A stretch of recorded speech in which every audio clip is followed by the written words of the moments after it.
Hola, muy buenos tiempos utopianos, donde sea y como sea que se encuentren, saludos. Bienvenidos a Danger Room, su podcast de utopía. Yo soy Somers y estoy aquí con la otra mitad de este programa, Tío Phantomex. Muy buenos días, tardes, noche, lugar y espacio donde estés. Muy bien, ¿qué tal Somers? ¿Qué tal Utopians? Un placer estar con ustedes de nuevo para hablar de lo que tanto nos gustan, los X-Men. Sí, nos gustan mucho y además tenemos mucho material, perdón. Y Bien. pues de toda la cantidad de material que tenemos, todas las referencias, más de 600 cómics como referencia para solo Uncanny X-Men, eh, me gustaría, o más bien, hoy vamos a hablar de esos orígenes, pero los orígenes verdaderos, la primera etapa de los X-Men en el cómic allá por 1963. Ya tiene más de 50 años, para ser exactos, 55 años de esta historia. Así es, bueno, creo que yo ya desde hace tiempo quería iniciar más o menos con esto, hacer un orden cronológico de lo que son las historias de los X-Men, porque de repente luego tenemos así, hacemos algunas historias especiales y pues nos tenemos que remontar a historias anteriores que si después queremos volver a mencionar, pues no queremos tocar tan a fondo, entonces creo que es mejor idea tener un orden cronológico, que es muy difícil realmente, como tú lo dices, o sea, la historia de los X-Men es exageradamente vasta. Nosotros vamos a empezar desde un punto cronológico hablando de el tiempo de publicación, cuando fueron publicados los cómics, los Uncanny X-Men, los primeros, pero sin lugar a dudas hay muchísimos cómics que se nos estarían quedando atrás, que hemos tenido debido a no sé, como series y miniseries que hemos tenido del pasado de los personajes, por ejemplo. Se me ocurre Wolverine Origin, Daryl Genesis, El Origen de Apocalipsis, muchas historias que a lo mejor son previas a este número uno de Uncanny X-Men, cronológicamente hablando dentro de Marvel, pero dentro de lo que son, cómo fueron editados los cómics, eh, empecemos con pues el origen que nos dio Stan Lee y Jack Kirby sobre los mutantes. El primer, el X-Men 1, que después, actualmente, de hecho, si lo buscas, pues es más fácil encontrarlo como Uncanny X-Men número 1. Y bueno, justo es importante hacer la aclaración de que la numeración actual de los cómics o el título principal de los X-Men en la mayoría del tiempo ha sido Uncanny o Uncanny X-Men, que ronda ya por el número 623-24 y va a continuar, esperamos, con el siguiente volumen que ya se anunció. Pero el número 1 no se llamó así, ese se llamó The X-Men. Este cómic fue publicado, seguramente ya saben, en septiembre de 1963, con, también por supuesto ya lo saben, el, no sé si sean ideas originales, pero al menos quien bautizó a estos personajes, Stan Lee, el padre de Marvel, por así decirlo, y Jack Kirby en trazos. eh, Fue en septiembre y en 1963 también se publicaron muchos héroes que ahora son icónicos para Marvel. Nosotros concentrándonos en los mutantes o en los X-Men, pues de ahí partimos con lo que ya saben, 5 estudiantes y un profesor discapacitado, personajes con habilidades particulares que deberán mantener en secreto y utilizarla para el bienestar de todos. Y bueno, antes de continuar me gustaría hacer como énfasis en dos cosas. Ya teníamos una historia muy parecida ahí en el mundo de las historietas. Y pues, ¿tú crees que los X-Men hayan sido copia de Doom Patrol que se había publicado meses antes bajo este mismo concepto, tío? Fueron realmente muy pocos meses de antelación los que se publicaron Doom Patrol. Lo dudo mucho, o al menos puede que se hayan basado, que hayan copiado algunos preceptos, pero creo que la idea global ya debió de haber estado trabajada desde hace mucho tiempo. Realmente en este tiempo Stan Lee y Jack Kirby, bueno, actualmente todavía, eran unos hombres exageradamente ocupados, eran los arquitectos y los pilares de Marvel, tenían montones de cómics que escribir, entonces dudo mucho que sacaron un cómic de un día para otro copiando una idea de DC. Sí, efectivamente, la idea de la Doom Patrol y los X-Men se parece mucho. Próximamente vamos a tener una serie live action de la Doom Patrol, pero yo los veo así como productos coincidencias, que ha habido muchos casos en el mundo del cómic, que hasta el punto en el que sí tal vez se vuelve sospechoso, pero pues a final de cuentas, si fue copia o no fue copia, como lo hemos visto muchas veces, pues los X-Men creo que no podemos negar que tuvieron muchísimo más éxito, mejor aceptación, bueno, al menos un poco después, a lo mejor en su origen no tanto, como ya lo hemos mencionado antes, pero sí fue una historia creo que mucho más sólida y mucho más atractiva. Justo, incluso la vigencia, las referencias culturales que tenemos hoy en día, pues están basada en los X-Men. No de entrar a decir que películas, series, todo eso que hemos platicado en programas anteriores, dan pie a decir cuál fue el éxito y que es muy probable que no los hubiéramos conocido así como X-Men, sino como The Mutants.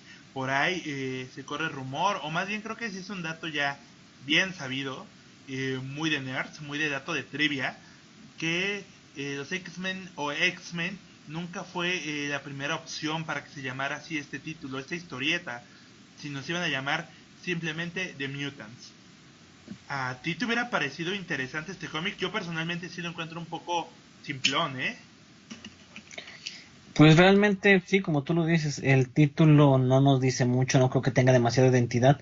Ya teníamos varios casos, bueno, a lo mejor en ese tiempo no, pero actualmente tenemos, pues creo que la idea de mutantes, aunque para nosotros, como fans de los X-Men, obviamente pensamos de inmediato en los X-Men, es bastante extensa, o sea, tenemos por ejemplo los mutantes de Thundercats, o es un nombre muy genérico que creo que no les da una identidad. A mí me gusta mucho el que hayan cambiado ese aspecto, que le hayan puesto la X de Xavier y pues ya después se le pueden dar diversos significados a este ex. A mí definitivamente me gusta más desde este punto. Y es que, sí, precisamente la base del cómic o lo que lo diferencia de todos los demás es, pues eso, la serie parte de una idea de la evolución humana que sigue activa y seguimos evolucionando en cada momento, encontrándose en una encrucijada en la que nacerá una nueva especie de humanos con poderes y capacidades que, bueno, son llamados aquí los Homo Superior o los mutantes. Los X-Men, pues son los mutantes que se caracterizan como heroicos, o sea, buscan la paz entre las dos razas nuevas que hay en la Tierra. Eso creo que es la base que los diferencia de el resto de los títulos de superhéroes. Realmente, pues para mí sí es un poco raro cuando lees otros cómics y te das cuenta así como de, ay, güey, en este equipo hay 10 tipos y 5 casualmente estaban en un accidente de laboratorio. O sea, ¿cuáles son las probabilidades de que pasen tantos accidentes en los laboratorios que terminen dando poderes? Entonces, pues creo que fue, algunos yo he leído que lo consideran una idea simplona de no tener que explicar poderes, pero se me hace incluso más lógico y que le da un sello distintivo a que simplemente, medio mundo ha estado en accidentes en laboratorios o accidentes gamas o los han mordido animales radioactivos o han experimentado con ellos o bla bla bla bla bla. Creo que tanto el mutantes como el gen X, son la identidad de los mutantes, pero definitivamente me gusta a mí, a lo mejor por nostalgia o como sea, el título X-Men.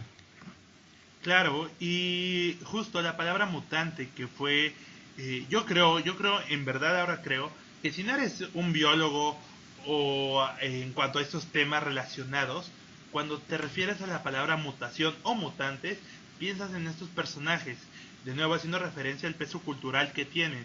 Hoy por hoy se lo agradecemos a las películas tal vez que tiene, o sea, llegan a una difusión mayor de gente. Y me gusta mucho eso, que pienses en mutantes y entonces llega a ti la canción de la serie, o piensas en garras, o en teletransportación, o piensas en controlar el clima. Eh, y más o menos por ahí iba esa idea en 1960 al crear estos superhéroes con estas razones. Nacer con poderes, pero a partir de mutaciones o alteraciones genéticas que venían de toda esta, pienso que paranoia de las bombas nucleares, estas mutaciones o personas alteradas y de las bombas o radiación nuclear por parte de la Segunda Guerra. En 1960 todavía había conflictos y temores a que se desatara una guerra, la Guerra Fría, y estaba como con este temor, pero también ya habíamos visto las consecuencias de lo que había pasado con las guerras que se habían detonado, perdón, con las bombas que se habían detonado durante la Segunda Guerra Mundial. Eh, fue muy fortuito tener este hecho histórico, o más bien que se tome en cuenta, ¿no? Partimos de incluso la paranoia y el miedo a los mutados o mutantes, y en vez de verlos con malos ojos, que esas mutaciones fueran buenas y tener estas habilidades fantásticas y que, bueno, se iban a usar para bien inicialmente, ¿no? Como lo vimos en ese primer número de los X-Men. Sí, pues al final de cuentas creo que las historias, la fantasía, las películas, los libros son reflejo de la realidad que se vive.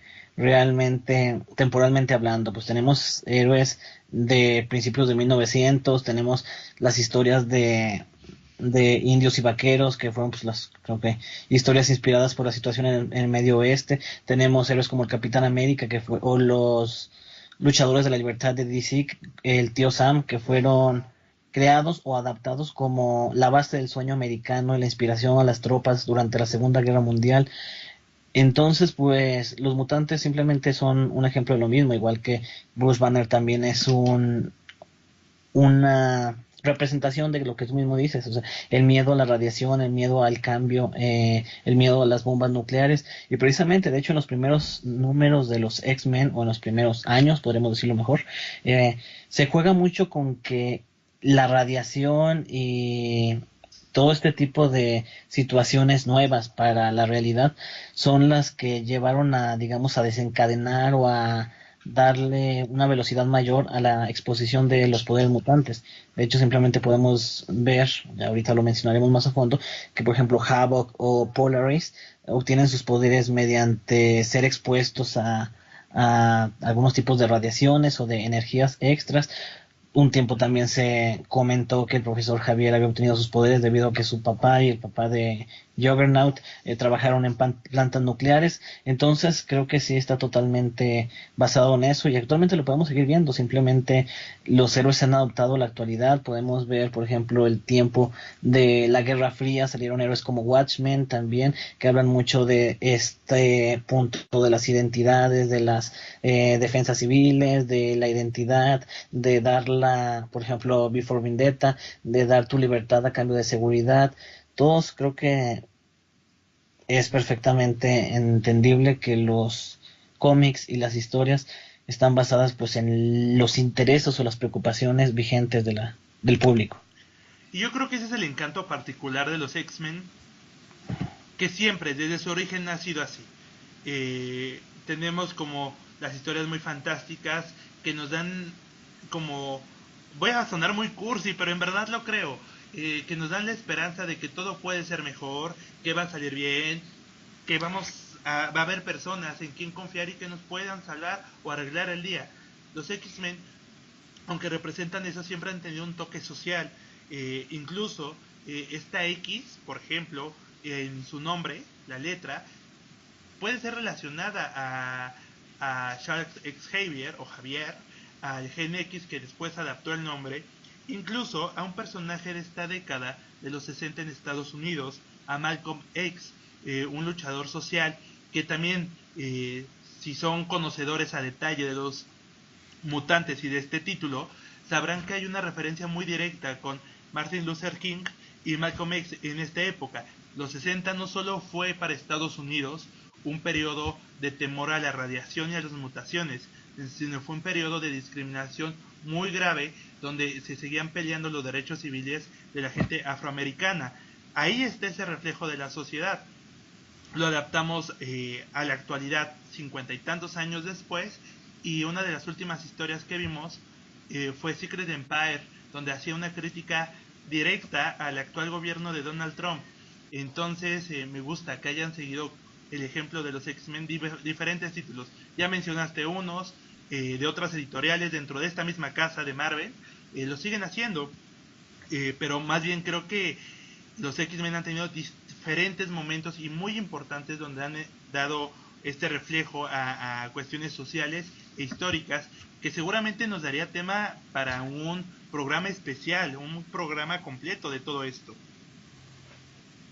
Sí, exactamente. Creo que en los próximos podcasts podremos ahondar y tendremos mucho tema de conversación siguiendo con la misma línea. Como tú lo dices, Malcolm X, por ejemplo, es un, pues en el tiempo en el que se crearon los X-Men, fue un reflejo bastante directo de lo que eran los personajes protagónicos de y antagónicos de esta historieta. Y lo siguen siendo, o sea, los X-Men creo que parte de lo que hace que se sigan manteniendo vigentes es que, como tú lo dices, a lo mejor en un inicio era muy basado a una discriminación racial, se sentía como una alegoría dentro de los cómics, pero a decir verdad, pues aún siguen vigentes, o sea, seguimos con muchos tipos de discriminaciones de género, discriminaciones, pues preferencia sexual, discriminaciones de raza, xenofobia, de todos tipos de discriminaciones, y los X-Men siempre creo que se han mantenido vigentes desde este punto de vista, así que pues sin lugar a dudas más adelante podremos ahondar más en el tema. Muy bien. Y bueno, ahora sí, ya dentro de las viñetas en las páginas de esos primeros cómics, no fue una buena etapa en general para los X-Men. Tenemos estos grandes nombres, ahora que son de renombre importantísimos, como Stanley y Jack Kirby, la historia y los trazos respectivamente. Pero esta primera etapa, que consistió en 66 números, no fue bien recibida. Eh, Podríamos investigar o hablar un poquito del por qué, pero también echándole un ojo para preparándonos para este podcast o preparándome para este programa, había historias muy buenas y de ahí tenemos personajes grandiosos. De entrada, tenemos 6 protagonistas, 7, contando al villano, al antagonista, que han trascendido al tiempo y hoy son importantísimos para el universo Marvel. Estamos hablando de, por supuesto, los 5 X-Men originales, el Profesor X o Charles Xavier y Magneto, que de nueva cuenta llega, como mencioné, a estos programas, que ya no es un villano, yo creo que es un antihéroe. Entonces este primer cómic nos habla nos presenta a los personajes, más o menos de qué se van a tratar las aventuras y contra qué tipo de villanos se van a enfrentar. De estos primeros números, ¿tú tienes alguna historia en particular que te guste o algo que creas que es importante y que sobresalga nuestros tiempos, tío? Pues realmente creo que la idea en general me gusta, pero tal vez por la diferencia cultural, obviamente estamos hablando de algo que se publicó hace 45 años, ¿no? Perdón, 55. 55 años, sí, exactamente. De hecho, Eh, justo estamos a yo, 10 días de ser septiembre para cumplir esos 55 años.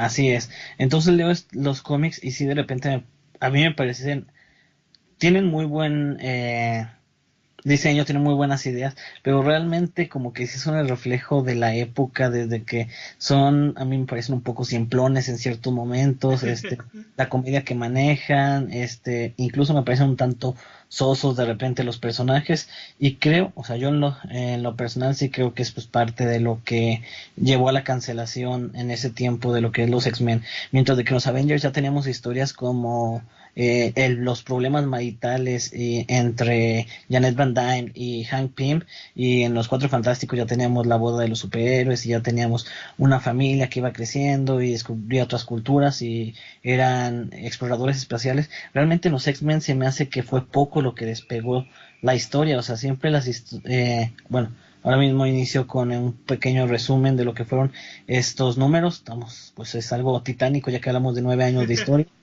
pero de realmente sí, o sea, yo como que esos cómics los leo y digo, pues obviamente es como la nostalgia y demás, pero sí hay muchas cosas que de plano me parecen muy ridículas. Como tú lo mencionas, pues el número uno inicia con Jean Grey llegando al Instituto Javier y conociendo a sus compañeros que se nos presentan por primera vez. Eh, el profesor Javier le cuenta de su sueño, de que la coexistencia pacífica y demás, y tienes, como tú lo dices, su primer enfrentamiento con Magneto durante una crisis de los misiles que nos puede recordar un poco tal vez a First Class, Claro. pero realmente para mí, ahora que lo mencionabas, que Magneto como antihéroe y demás, en este punto, en estos cómics, a mí realmente me parecía Magneto un villano totalmente, o Villano, sea, villano, sí, sí, me sí. parecía demasiado cuadrado, o sea, siempre era muy negativo, muy odioso, no le importaba matar a quien se pusiera en medio, a la Bruja Escarlata, el Sapo lo adora y lo venera como, pues sí, un ser superior, digamos, o sea, como su líder, y él se la pasa humillándolo y golpeándolo, o sea, realmente me parece un personaje muy desagradable en estas primeras apariciones. Simplemente un villano porque sí. No sé qué opinarás de esto. Sí, claro, el paso de tiempo, como todo, como la dinámica de las viñetas, van cambiando. Pero el origen de tenerlos y la importancia me parece muy valioso recalcar. En cuanto al cómic y el cómo está estructurado, es yo sí creo que es como una antigüedad, una reliquia, abrir un cómic y ver cómo dibujaban o cómo nos relataban los pensamientos mediante estas burbujas clásicas de cómic. Y ahora creo que ha sido una labor muy importante por parte de los dibujantes, que no es necesario que nos expliquen qué están pensando, sino que pueden tener trazos tan chingones que dan esa expresión y nos ahorran un cuadro de diálogo por completo. Esto es lo que te digo, que lo hace mucho más dinámico en cuanto a las viñetas. Sí, No vas. exactamente, leyéndolos te das cuenta que en todos los cuadros, de los distintos cuadros, incluso ves en cada página, no sé, 6 o 7 anotaciones de mientras Iceman está haciendo esto, bla, bla, bla, bla, o sea, te narran todo lo que está haciendo como si el dibujo no fuera suficiente. Y en el siguiente cuadro, y Iceman deja de hacer esto y se va a hacer, güey, o sea, así te queda así de, como que es un poco a lo mejor para nosotros cansado de leer de esta forma, porque pues estás viendo la imagen, pero al mismo tiempo estás leyendo la narración de todo lo que sucede. Y sí, como tú lo dices, a lo mejor tiene que ver con el punto de que en este tiempo, ya que ya sabemos que es todo un maestro, pero no nos daban la expresividad, las páginas que necesitábamos para entender la historia. Y es curioso porque la verdad es que yo pensé que la permanencia de estos maestros de Kirby y de Stan Lee fue mayor en los títulos de X-Men, pero no fue tanto. Ya Kirby dejó el título en el número 18 de estos 66 de la primera fase y Stan Lee se fue en un número después, dejándole como la batuta a un escritor, a Jim Esteraco o Estereco, eh, ¿Mm? que creo que fue también el ha sido de los escritores más castigados por la calidad de sus historias. Parece que no tuvo las ideas adecuadas para darle el realce que otros hicieron con estos mismos personajes. Y no sé, no estuvo más de 10 números en el título. Entonces imagínense con estos problemas. Y también yo creo que el problema del guión y de las historias que no cuajaban porque ya teníamos en comparación o en el mercado historias más maduras y mucho más aventureras que la historia de unos adolescentes, eh, fue eso mismo, que los lectores en aquel entonces no querían ver cómo las aventuras de unos adolescentes quejosos de que los discriminan, pero son héroes. Me parece que también son dos razones muy importantes. La manera del escritor de cómo abordar este tema y a los lectores que este tema así simple, pues no les interesa. Ellos querían ver batallas, peleas, superhéroes, capas, personajes o poderes vistosos al por mayor, escudos, ¿no? Digo, Thor, el Capitán América son imponentes en sí en su figura. Pienso que por ahí pudo haber sido. Sí, o sea, puede ser. Realmente, yo debo decirlo, o sea, en algún momento sí son pues muy castroso, como tú lo dices, o sea, leer la rivalidad entre Ángel y Cyclops peleándose por Jean Grey, leer a Cyclops siempre inseguro y siempre quejándose de que, oh, voy a lastimar a alguien con mis rayos rayos ópticos, como 3 veces intenté ir del equipo, porque siempre con la misma excusa de, oh, soy un peligro, necesito encontrar una cura y me tengo que ir, y me tengo que alejar de todos, y regresaba al número siguiente. Entonces sí eran unos personajes demasiado quejumbrosos, que pues creo que fue parte de el poco éxito que tuvo el cómic. Además que poner a la hermandad de mutantes como villanos y a la hermandad de mutantes siendo Sapo, Mastermind, que no tienen poderes espectaculares y vistosos.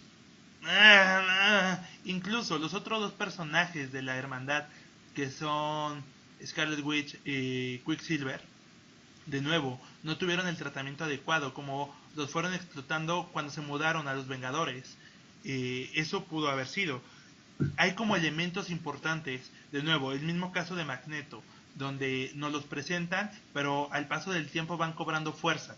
Juggernaut, por ejemplo, creo que lo vimos también y pues es lo que siempre ha sido, pero creo que aún más torpe. Es esta masa de fuerza que ataca a los X-Men y sí, sí es entretenido, pero de nuevo, tenemos más opciones para ver de entretenimiento. Lo que sí es bonito es, de nuevo, conocer el origen y que ellos han estado desde tiempos muy, muy pasados en la mitología de los X-Men, al igual que los Centinelas. Yo no sabía, aquí lo hago público, que no sabía que los Centinelas habían sido de esta época. Pensé que era una creación de Chris Claremont en la década posterior.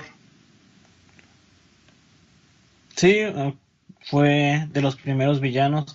De hecho, la mayoría creo que de los villanos que a veces podemos seguir viendo, por ejemplo Vanisher, que fue el enemigo en el segundo número, son desde estos tiempos, son realmente, podemos decir que a pesar de que han pasado más de 50 años, muchos de las problemáticas y las situaciones siguen vigentes. El número 2 se centra en Vanisher como un ladrón que explota sus poderes mutantes para su propio beneficio. El número 3, por ejemplo, nos habla de el amor de Cyclops por Jean y que Ángel también estaba interesado y los problemas que tienen entre ellos, además de que nos presentan por primera vez a Bloop, eh, quien los X-Men quieren que se una a los X-Men, pero él simplemente no está interesado.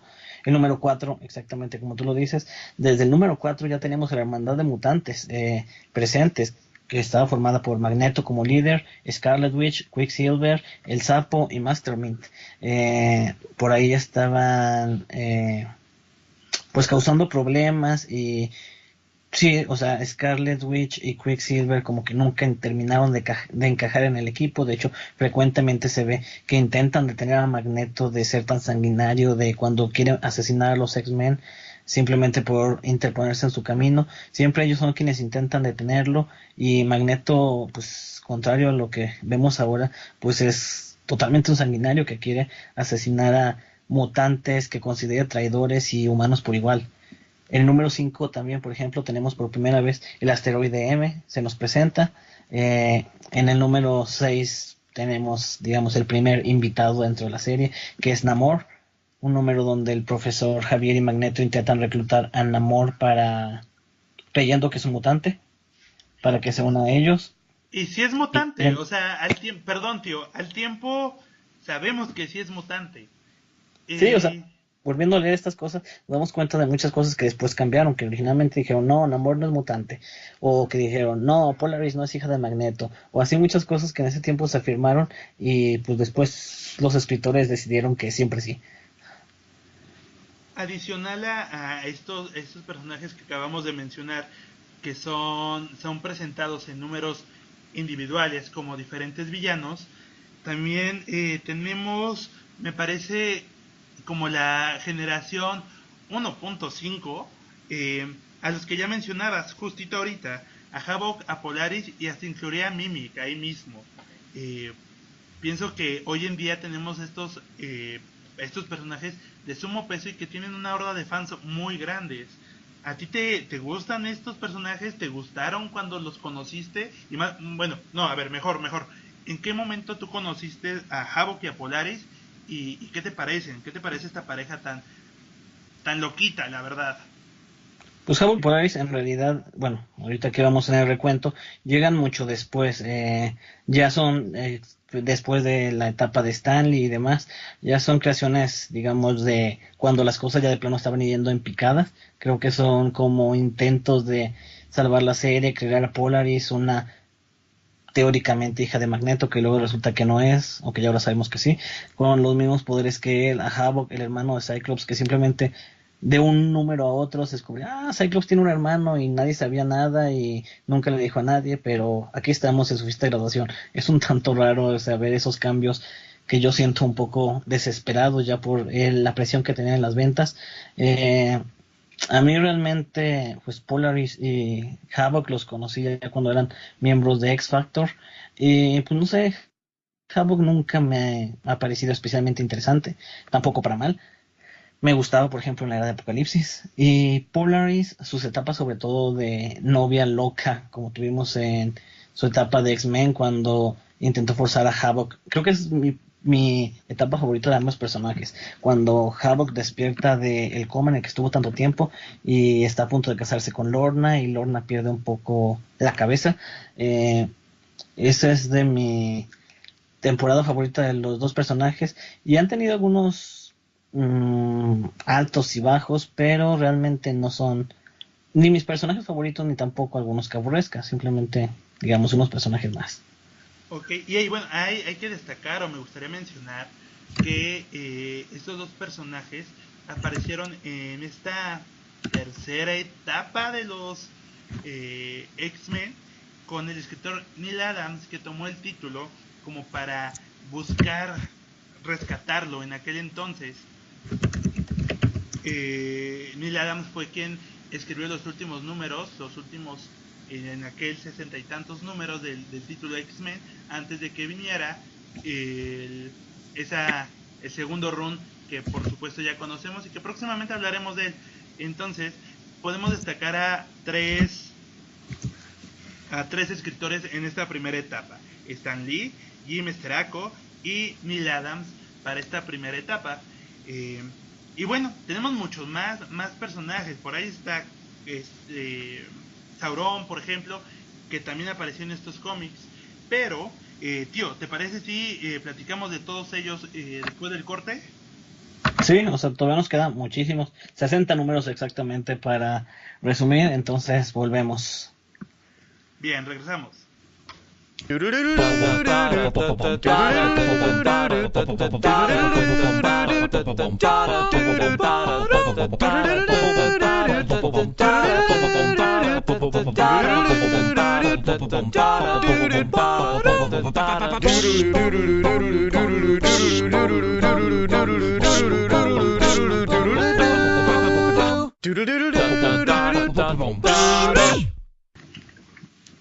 Y estamos de vuelta, utopianos. Estamos hablando de la primera etapa de los X-Men en el cómic. Eso que inició todo este nerdismo, todo este fanatismo hacia los mutantes. Estamos muy atrás en el tiempo. Tío, ¿qué más importante puede ser de esta etapa? Nos decías antes de que nos fuéramos al corte, tenemos 60 números que platicar. ¿Tú qué destacas de este tiempo? Pues por ejemplo, algo que también hace tiempo lo leí precisamente en la página de Utopía y que yo no tenía idea, es que el número 7 de esta serie es cuando será la graduación de los X-Men, es decir, Jean Grey estuvo 6 números en la mansión, porque los otros ya tenían un poco más, antes de graduarse, ya que es cuando Javier da por hecho que ya están listos para salir al mundo. Él se retira por un tiempo, deja a Scott como líder, también es la primera vez que vemos a Cerebro. En el número 8 vemos por primera vez a otro personaje que ha sido, si no de los más populares, pero al menos sí de los que han aparecido en diversas ocasiones, como lo es el Intocable. En el número 9 tenemos a Lucifer. Tenemos la historia de cómo el profesor Javier se enfrentó a él, cómo perdió el uso de sus piernas. Y este personaje que realmente siento que en esta etapa le dieron mucho peso y le dieron mucha importancia y parece que iba a ser un eje central de los enemigos de los X-Men y es uno de los que fue olvidado. O sea, realmente nunca ha tenido mucha trascendencia actualmente Y también en este número tenemos el primer enfrentamiento entre los Avengers y los X-Men. Como ya dijimos, cada número, lo que sí me parece admirable de esta etapa es que cada número realmente te presentaba muchísimas cosas, o sea, y eran historias centradas únicamente en un cómic. Ya después sí se hacen historias que abarcan 2 o 3 números, pero eran un solo cómic con 20 y tantas páginas que te presentaban toda una historia completa, como por ejemplo el número 10 ya te presenta a Cazar, te adentra en la Tierra Salvaje, Tierra Salvaje. exactamente esta nueva zona. En el número 11 ya tenemos a Wanda y Pietro cuando dejan la hermandad. Y también en este número es cuando el extraño, que es otro ser celestial que tanto Javier como Magneto confunden con mutantes. Bueno, realmente pues, podemos ver que en ese tiempo ni cerebro ni no había ninguna otra forma de detectar el Genex por lo que parece, ya que siempre se equivocaban. Magneto y Javier intentan reclutar al extraño, pero resulta ser un ser cósmico que termina llevándose a Magneto y al Sapo consigo. En el número 12, como ya lo mencionaste ahorita, tenemos la presentación por primera vez de Juggernaut y el origen del profesor Javier, todo su pasado, la muerte de su padre, Juggernaut como su hermanastro y toda esta parte de la historia que no habíamos visto del profesor. En el número 13 tenemos continúa el enfrentamiento entre Juggernaut y los X-Men y el profesor Javier termina pidiéndole ayuda a Human Torch de los Fantastic Four para vencer a Cain. En el número 14, como ya lo dijiste, tenemos la primera aparición de los Sentinels y del Dr. Bolivar Trask. Podemos ver que hay un debate televisivo entre el profesor X y Bolivar Trask, en el cual discuten sus puntos de vista acerca de los mutantes. Bolivar Trask presenta a sus robots cazadores de mutantes y al final de cuentas estos terminan oponiéndose a su creador y haciendo su voluntad. Tanto que pues en los números posteriores ahora sí ya conoceremos cosas como el Master Mold y los X-Men intentando enfrentarse a esta primera generación de Sentinels que era realmente muy poderosa. En el número 17 regresa Magneto después de que se lo llevó el extraño y vence a los X-Men. Además de que toma a los padres de Ángel que están visitando la mansión y planea mediante una máquina crear nuevos mutantes a partir de las células usando a los padres de Ángel. Realmente, pues esta historia, justamente hoy que estaba leyendo toda la etapa de X-Men Blue de Motorbine, es cuando dices, a ver, Magneto está persiguiendo a Emma porque intentó crear mutantes falsos, pero realmente es lo mismo que él en Él este lo tiempo hizo. hacer, exactamente, y es la misma trama de X-Men 1, Magneto intentando crear mutantes artificiales eh, para su propio beneficio. Ay, Magnus, olvida de su pasado, el güey. Sí, o sea, es lo mismo que decíamos de que ha cambiado mucho el personaje. En el número 19, precisamente como ya lo mencionaste también, tenemos la primera aparición de Mimic, el cual pues resulta, primero se deja ver como que sí es un mutante, luego como que no, que fue manipulado por su padre, que era un genetista mediante una máquina, pero al final de cuentas ya sabemos que sí es un mutante, pero no termina no deseando unirse a los X-Men. Y Y también, ya lo dijiste, es el último número de Stan Lee. justo, entonces aquí un pequeño recuento de todo lo que nos dejó Stan Lee. Nos dejó a los Centinelas, nos dejó a Bolivar Trask, nos dejó a Wanda, a Pietro, que ahora son parte de los Vengadores, primordiales de los Vengadores. Nos dejó a Tierra Salvaje, que me parece muy infravalorada en el mundo en Marvel y es un lugar muy genial. Sauron, Mimic, que también creo que ha caído un poquito en el olvido, pero todo esto, Tupianos, actualmente en los cómics que lean, ya sean títulos mutantes o no, consideren que esto es parte de la herencia que nos dejó nuestro viejito hermoso Stan Lee. Exactamente, es todo, o sea, la idea global de los X-Men y todos estos personajes son los que salieron de la mente directamente de Stan Lee y pues es cuando continúa en unas nuevas manos la cabecera. Y pues prácticamente estamos hablando de que se utilizaron los personajes que ya se han presentado en la etapa de Stan Lee son muy recurrentes en los números siguientes, como por ejemplo el número 20, vuelven Blob y Unus, el intocable, hacen equipo y se visten como X-Men para robar bancos. Al final se sabe que todo eso es un plan de Lucifer. Bueno, nuevamente vuelvo a recalcar la importancia que se le dio a Lucifer en este tiempo. En el número 21, en este episodio por primera vez se deja ver que Lucifer es un extraterrestre.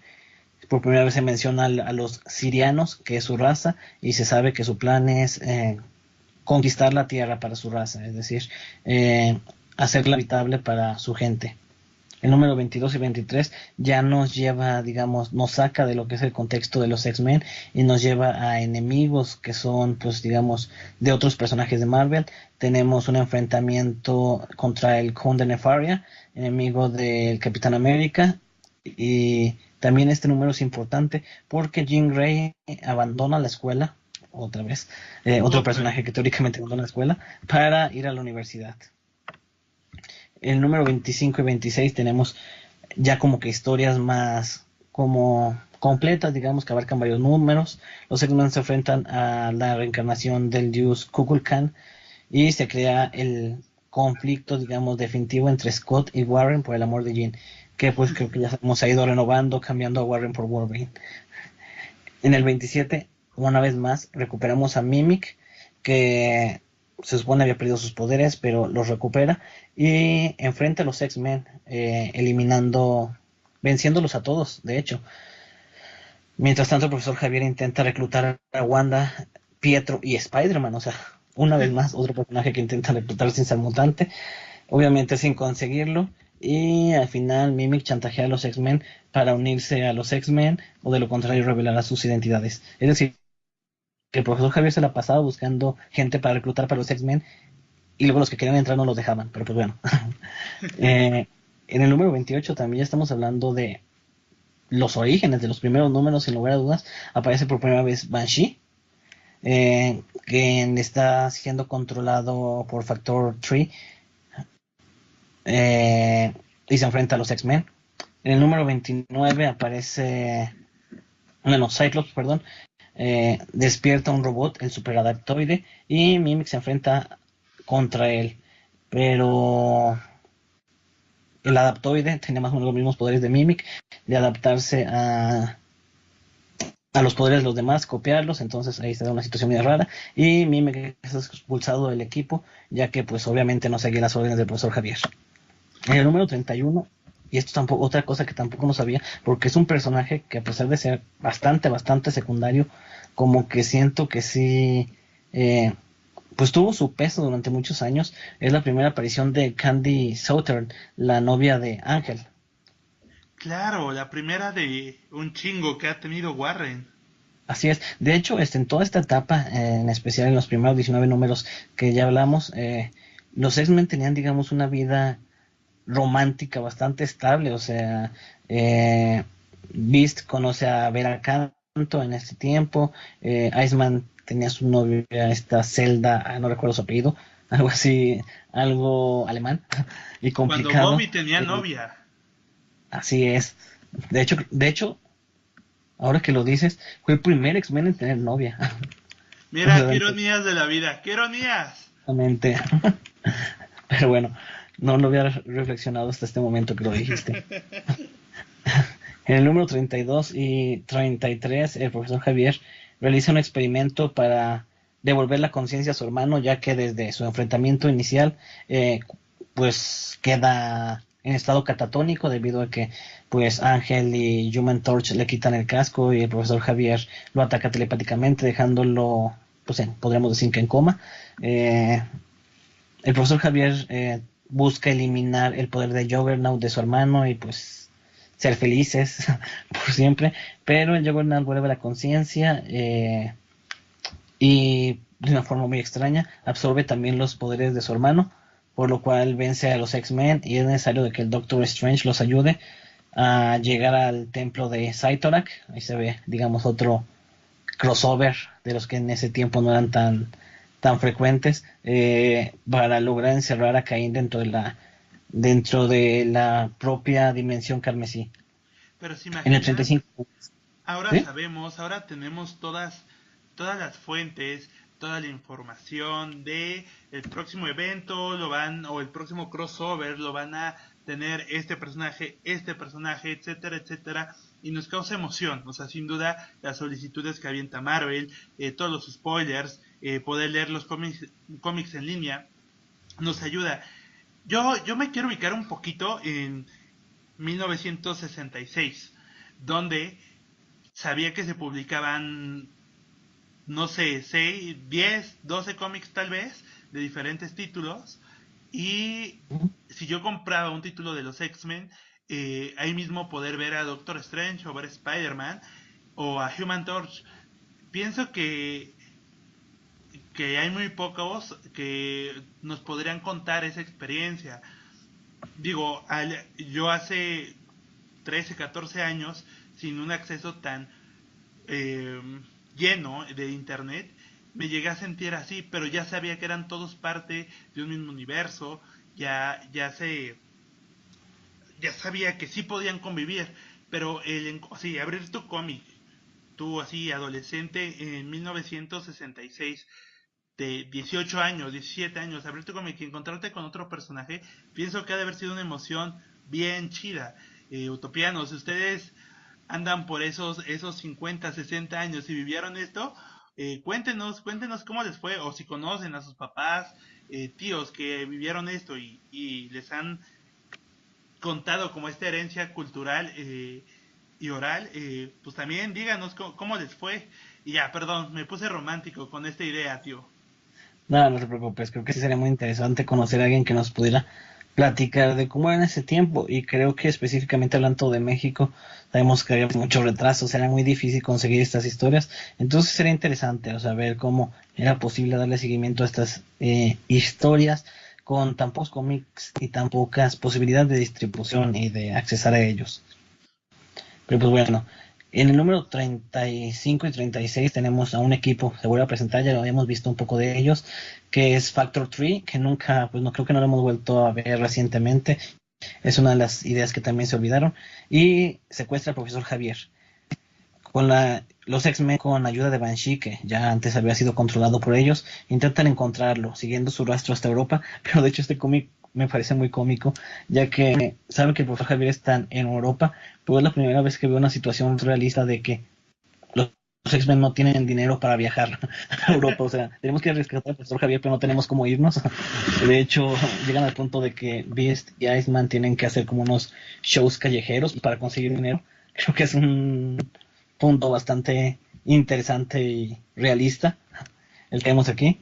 Y pues tenemos Factor 3, que estaba integrado por el misterioso líder, que no sabíamos en ese entonces quién era, Changeling, que posteriormente se integraría a los X-Men, y pues muy posteriormente ya creo que tomaría más popularidad actualmente al tomar la identidad de Morpho en los X-Files, Claro, claro. Vanisher, Mastermind, Blood y uno el Intocable, era quienes formaban este equipo que se supone que era como una nueva versión de la hermandad de mutantes. Sus objetivos eran los mismos, el acabar con los humanos para heredarle la tierra a los mutantes.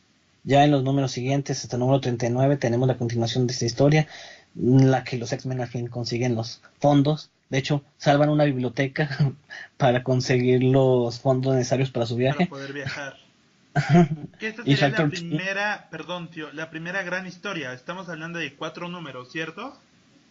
así es, Ok. así es. Y Factor 3 captura a los X-Men y los acusa de traicionar a la raza mutante, los considera culpables al final de cuentas y los condena a dejarlos vivos pero sin voluntad, ya que han sido muy pasivos en su momento de actuar contra la humanidad que está acabando con los mutantes. Entonces se supone que les sentencia una muerte en vida, que es algo así como dejarlos sin voluntad, sin mente, pero pues obviamente los X-Men escapan y descubren que el líder real de Factor 3, su objetivo es de hecho eliminar tanto humanos como mutantes de la Tierra para él apoderarse y poder llevar a cabo sus planes, descubriendo Javier que se trata de un extraterrestre. Así que al final de cuentas se unen enemigos, villanos y X-Men para vencer a este enemigo en común. Que como tú lo dices, creo que es la primera gran historia, o sea, que nos puede recordar a muchas historias en las que al final de cuentas se tienen que unir mutantes y sus enemigos X-Men y enemigos para lograr un fin común. Y que se vuelve lo que hoy conocemos como arcos de un Exacto. mismo Sí. título, pero con historias que no son autoconclusivas. Es decir, compraste la primera parte y necesitas seguir con la segunda, tercera y cuarta. Entonces, digo, ahorita ya estamos muy acostumbrados a eso. Me parecería, o más bien me parece, que los one shots, estas historias autoconclusivas, son la excepción en estos tiempos. Exactamente, y aquí como decía, eran los primeros números, una sola historia de 20 páginas que te daba, a lo mejor por eso que comenzamos hace un rato, o sea, el exceso de diálogos, pero una sola historia te bastaba para presentar, por ejemplo, un contexto total, una historia completa, nuevos personajes, por ejemplo, el simplemente que presenta a Cazar y a la Tierra Salvaje en un solo cómic de 20 páginas, puedes entender, puedes tener una historia y al mismo momento presentar los personajes y demás. Yo realmente sí es algo que me ha quejado mucho en los cómics actualmente. Por ejemplo, por mencionar algo, el Exiles actual, tuvimos como 3 números iniciales solamente para presentar al equipo. O sea, cada cómic te presentaban a 2 personajes y realmente la mayoría era contenido basura. Entonces, en este tiempo creo que sí. Tal vez por lo mismo que ya mencionamos de que era muy difícil hacer llegar los cómics, de que era muy difícil producir los cómics, creo que se aprovechaba más el espacio y no solo el vender humo. Pero pues bueno, posteriormente en el número 39 es cuando tenemos por primera vez uniformes nuevos para los X-Men y diferentes. Al fin todos dejaron de ir con el mismo traje que llevaron desde el X-Men 1 y cada uno como que refleja su identidad en sus nuevos trajes. Que es ese traje horrendo, horrendo, horrendo de Warren, de el mameluco amarillo con tirantes y shorts, ¿no? Así es, ese es. Dios nos libre de uniformes así. Así es, pero bueno, al menos le intentaron dar nueva identidad a cada uno, pero sí, realmente la mayoría son muy desagradables. Creo que el único que podemos rescatar y que ha perdurado a través de los años es el de Marvel Gear. Sí, y además Ya ese es que le con dieron la al máscara clavo así. con un traje sexy además. No solo no está feo, sino es un traje bonito y muy sensual. Yo creo que es mi favorito de Jean Grey, de todos los que ha tenido, es mi favorito. En serio, a mí las variaciones del Fénix son mis favoritas. Pero sí, este también es muy atractivo y creo que muy representativo. En el número 42, en el número 41, perdón, el profesor Xavier se retira del equipo en secreto otra vez y deja a Changeling utilizando su apariencia para tomar su lugar.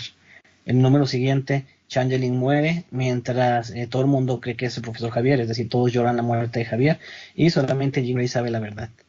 El número 43 es una historia bastante interesante, digamos, porque así como ya mencionamos que la historia de Factor 3 es como el primer historia en arco, este fue el primer, digamos, crossover ya en todas formas. Ya habíamos tenido los Avengers y a otros personajes dentro de los cómics de X-Men, pero es la primera vez que tenemos una historia que se complementa con otros cómics. Esta historia abarca el número 43 a 45 de X-Men y el número 49 y 53 de Avengers. En este crossover nos demuestra que Jean, por primera vez, ha evolucionado sus poderes hasta pues está obteniendo telepatía. Hasta este entonces, toda esta etapa, Jean Grey solamente había sido telequinética y de hecho podíamos ver cosas muy pequeñas, así sillas y cosas así. Aquí desarrolla su telepatía, que ya después vemos cosas como que el profesor Javier la mantenía restringida su telepatía para protegerla porque no podía controlarla. Pero ya, tenemos una Jean Grey telépata a falta del profesor Xavier. Magneto vuelve a la Tierra una vez más. Vuelve del Y asteroide M, bueno, ¿correcto? así de, no, en ese tiempo estaba secuestrado por el extraño. Ok, ok, ok. Vuelve a ser secuestrado. De hecho, es secuestrado 2 veces. Pero bueno, eh, Magneto forza a Wanda y a Pietro a que se vuelvan a unir a él y se van a una isla que tenía. Magneto tenía muchísimas propiedades, tengo que decirlo. Tenía naves espaciales, tenía asteroides, tenía islas completas, pero pues bueno, los X-Men no tenían ni siquiera dinero para viajar. Pero así es la historia. Wanda y Pietro son forzados a volver a la hermandad y los X-Men pues obviamente se dirigen una vez más a intentar detener a Magneto, pero los Avengers también se dirigen, no saben exactamente qué es lo que sucede. Ángel les pide ayuda a los Avengers, así que se dirigen hacia allá y tienen un enfrentamiento con los X-Men que son controlados mediante una máquina por Magneto. Al final, pues obviamente, como en todas las historias, la máquina es destruida, los X-Men recuperan su voluntad y juntos vencen y teóricamente matan a Magneto. A este punto ya teníamos 4 años de historias de los X-Men. Tomó 4 años hacer como este gran crossover y me parece el crecimiento más significativo de nuestros protagonistas, que fue el que acabas de mencionar, Jean Grey usando su telepatía. Esto nos da como un ejemplo, una línea de en qué ritmo se escribían las historias en aquel entonces. 4 años, imagínate. Así es. Y que realmente, pues como yo lo veo, es más que nada, necesitamos un telepata a fuerzas en el equipo y Javier ya no está, pues den el poder a Jean Grey. No creo que fuera algo así como una planeación de 4 años, ciertamente. Muy bien, y nos quedamos en el número 45. Así es. En el número 44 ya sigue, entre el 44 y 46 ya tenemos historias en las que los X-Men se desenvuelven sin el profesor Javier. Son historias, digamos, muy, muy pequeñas, realmente. De hecho, aquí tenemos el segundo cambio que ya mencionaste en la dirección de los cómics. Y para el número 46 tenemos finalmente, digamos, esta conclusión de lo que, digamos, es la vida de los X-Men sin el profesor Javier. Y es cuando Foggy Nelson llega a la mansión a leer el testamento del profesor X. Aquí tenemos también una breve aparición de Juggernaut, que no cree que Javier esté muerto. Los X-Men lo tienen que enfrentar y al final de cuentas Fred Duncan, amigo, tal vez actualmente no nos suena mucho, pero era un amigo del profesor Xavier que le ayudaba a mantener el anonimato y a obtener información de algunas misiones. Un miembro del FBI aparece y disuelve formalmente al equipo diciéndoles que pues no pueden estar 5 niños ahí solos, llamando la atención y pues van a traer simplemente a los enemigos, tanto a los mutantes malvados como a los enemigos de los mutantes, y disuelve el equipo. Así que los números siguientes, hasta el número 48, tenemos a los X-Men intentando vivir vidas comunes, cada uno por su lado, digamos. En el número 49 es donde finalmente aparece Polaris, la primera aparición, bueno, más que Ya la nada, etapa final, claro, claro. sí es. Lorna Dane aparece y también aparece por primera vez Mesmero. En esta historia los X-Men se vuelven a reunir cuando Cerebro detecta una cantidad inusual de mutantes apareciendo. Ya después nos damos cuenta de que Mesmero, todos creen que Magneto está muerto, pero en realidad es Mesmero que, para honrar la memoria de Magneto al ser su adorador, está trayendo a mutantes latentes, es decir, personas que no tienen poderes, pero que tienen el gen X dentro de ellos. Creo que Mesmero es la primera persona en poder detectar gen X. Felicidades. Los empieza a traer hacia la antigua base de Magneto, lo que ahí se conocería como Ciudad Mutante en esos tiempos. Te digo que Magneto tenía bases secretas por doquier. Creo que Nick Fury tiene tantas. Pero bueno, el chiste es que una de estas personas que está traída telepáticamente es Lorna, pero Iceman la encuentra, la conoce y pues la despierta, digamos, de ese trance que la hace dirigirse hacia este lugar. Lorna en este tiempo obviamente no sabía que era mutante. Iceman se siente atraído por Polaris y posteriormente aún así es secuestrada por los adoradores de Magneto, quienes la ponen en una máquina para forzarla a que manifieste sus poderes y la adoran como una diosa realmente, todos como la hija de Magneto, como la salvadora y demás. Lorna obviamente no sabe ni siquiera qué es lo que pasa. Cuando aparecen los X-Men, Lorna se pone de su lado y lucha contra los adoradores de Magneto, pero al final de cuentas aparece Magneto de nueva cuenta y se enfrenta a los X-Men. Los X-Men tienen que huir y abandonan a Polaris, cosa que pues obviamente a Iceman no les perdona. Aquí tenemos de nuevo una historia pues de 4 partes, Y también es cuando Cyclops por primera vez utiliza la identidad de Eric el Rojo, una Claro. identidad que los personajes han estado utilizando a lo largo de los años para disfrazarse y poder volver a la guarida de Magneto para salvar a Polaris. Lorna durante un tiempo cree que sí es hija de Magneto y se une a él, pero al final de cuentas Iceman le cuenta la verdad que ya no, en ese tiempo nos dicen que no es hija de Magneto, que sus padres sí son los que murieron en el avión y pues ya todos juntos obviamente vencen tanto a Magneto como a Mesmero.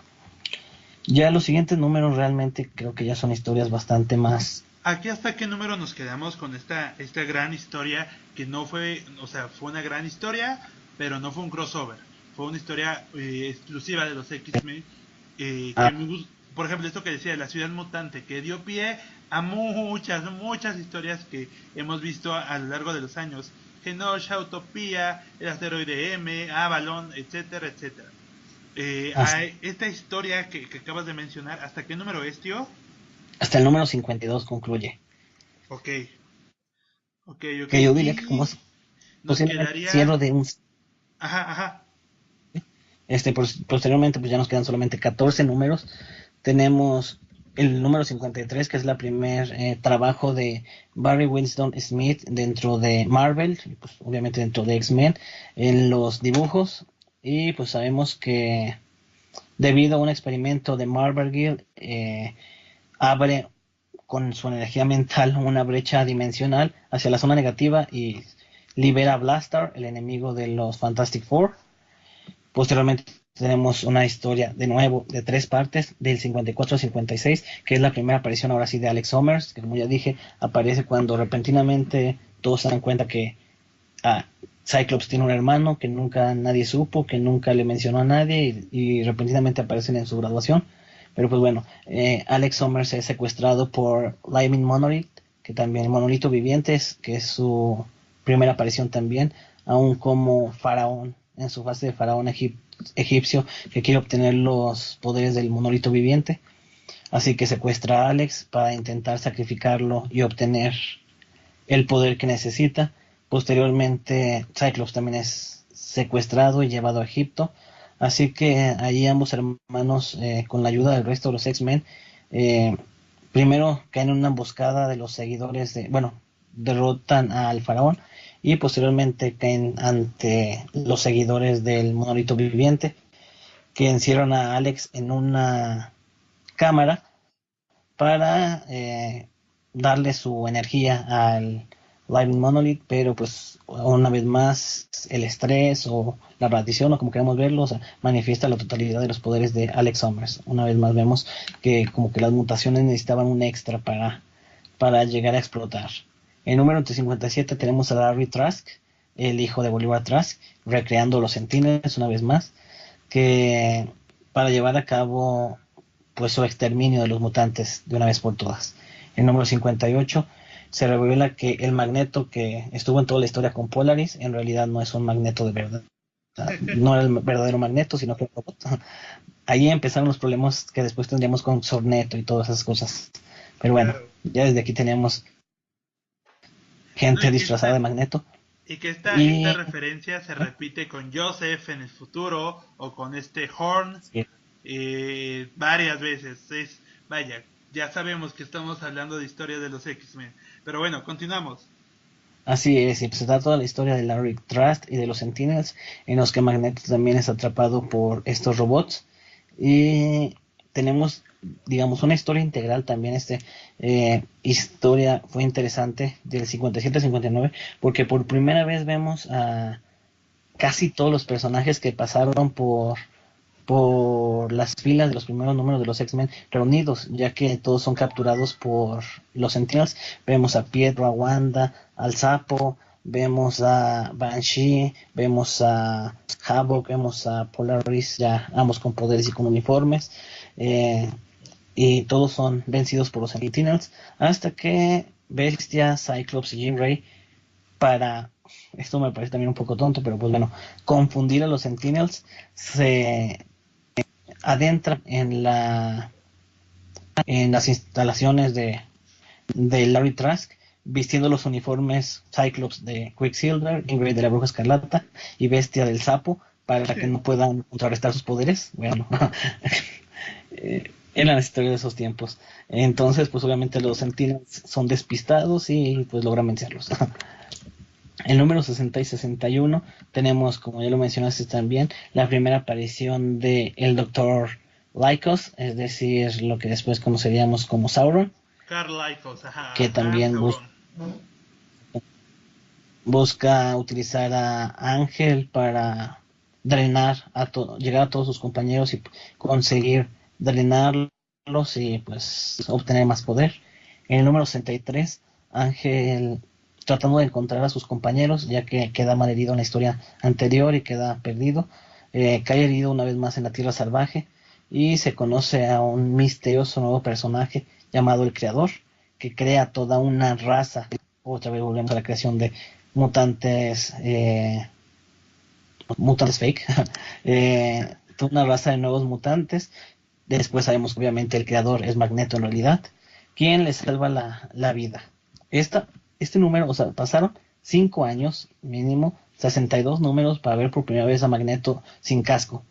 Creo que yo siempre me pregunté, ¿y por qué no desde el inicio toda la gente se dio cuenta que Quicksilver era el hijo de Magneto cuando se Por el presentaron? cabello, claro. Es porque realmente no, hasta el número 62 nunca habíamos visto el cabello de Magneto. Pero bueno, en el número 63 ya nos presentan más de estos nuevos mutantes de la Tierra Salvaje y tenemos la aparición de Lorelei, un personaje que pues nos puede sonar un poco a los que seguimos la serie de Gifted. Aquí es donde Claro. la tuvimos por primera vez. En el número 64 se presenta por primera vez Sunfire, como un mutante japonés que odia a los americanos y que los culpa aún por todo lo ocurrido en Hiroshima. Así que se enfrenta a los X-Men, pero pues al final de cuentas se da cuenta de que solamente está siendo manipulado por su tío. Aquí podemos ver que de la segunda Génesis ya conocíamos pues a unos cuantos personajes como Banshee, como Banshiro, ajá. Ishiro. En el número 65 tenemos la primera aparición hasta ese momento y la última, nunca volvimos a verlos, a pesar de que es la raza o la historia que da cierre a esta etapa de los X-Men, esta Esta primera primera etapa de grande, los bueno, X-Men. mediana etapa, Y ajá. exactamente, tenemos a la raza extraterrestre Snox, espero que esté bien pronunciado, y el profesor Javier vuelve, les comenta que fingió su muerte en el número 42, cuando murió Challenger, para prepararse de tiempo completo a detener esta invasión. Aquí Havok y Polaris se reúnen con los X-Men en la mansión y les informan de la amenaza que representa esta raza extraterrestre.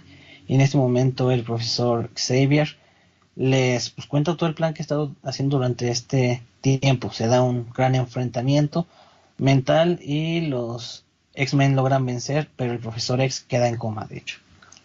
Para el número 66, que como ya dijimos es el cierre de esta etapa, los X-Men buscan a Hulk, tenemos nuevamente un crossover, para salvar al profesor X, ya que saben que el profesor X y el Dr. Banner han estado intercambiando correspondencia durante años sobre información del uso de rayos gamma para el agotamiento mental y que tiene que ver con las mutaciones y demás. Y esta historia pues es el cierre realmente cuando los X-Men vencen a la, digamos, amenaza para la cual se estuvieron preparando junto con el profesor X y es el final de esta etapa de la serie. Los números siguientes, que serían del 67 y hasta el 93, serían reediciones de las historias ya publicadas. Se volvieron a publicar desde el número 12, las reeditaron una vez más, siguiendo la numeración de X-Men, y pues ya no sería hasta el Genocide X-Men número 1 que se publicarían historias nuevas de los X-Men. Estos Esto 5 años, en 1975. exactamente, desde el 70 que fue el X-Men 66 hasta el 75 que es el Genocide X-Men número 1, fueron 5 los que llaman los 5 años oscuros en los que pues no tuvimos realmente cómics de los X-Men, alguna que otra aparición dentro de otros cómics, pero ya no propiamente un título con esta cabecera. Igual algunas aventuras de este Hank en solitario, en números, en otro título, justo de personajes en solitario. Y pues sí, esta es la primera etapa que pienso que tiene dos valores muy importantes. eh, de nuevo el origen de los personajes que hoy en día queremos tanto. Y segundo, si alguna vez van a alguna trivia y les preguntan estos datos, ya lo saben, o sea, ya lo saben, ya conocemos muchos datos pequeños sobre los X-Men que les puede ganar una chamarra de Logan o cosas así, de estos datos maravillosos que nos encanta tener. Yo quiero una chamarra de Logan. Dime dónde puedo Seguro, ir. seguro, hay en algún lugar de este mundo alguien con mucho dinero, así como Magneto, que está regalando artículos de X-Men, haciendo trivias con estos datos, ¿no? Si quieren saber en qué número murió la primera de como 20 muertes de Charles, aquí ya lo tienen. ¿Quiénes fueron los primeros X-Men? ¿En qué número Jean descubrió o generó su telepatía? Pues aquí está. Creo que es el valor mucho más nostálgico a esta etapa de los mutantes y de los hombres X. Así es, creo que nos extendimos bastante, pero sí fue una etapa bastante extensa. O sea, posteriormente creo que la idea es seguir con la cronología exacta de los eventos, que ya son, digamos, tramos más pequeños, porque ya vamos a poder hablar de macrohistorias como Dark Phoenix, como Días del Futuro Pasado y demás, pero ahora sí nos aventamos el resumen de 66 números y aparte pues el contexto histórico de la salida de los X-Men y de Y la que cancelación. claro, y que vamos a regresar a todo esto, todo el peso social que tienen los X-Men, pero esto será en otras ocasiones. Y pues terminamos, tío Phantom X, terminamos por hoy. Muchas gracias por permanecer, utopianos. En serio, valoramos mucho el tiempo que nos dedican. Espero que también valoren toda esta información o la información tan a detalle que nos acaba de regalar nuestro trío Phantom X. Y pues bueno, esto sería todo por hoy. ¿O quieres agregar algo más, tío? No, eso sería Scanse Utopians. Nos vemos la próxima semana. Gracias, Somers. Muchas gracias, tío. Hasta la próxima.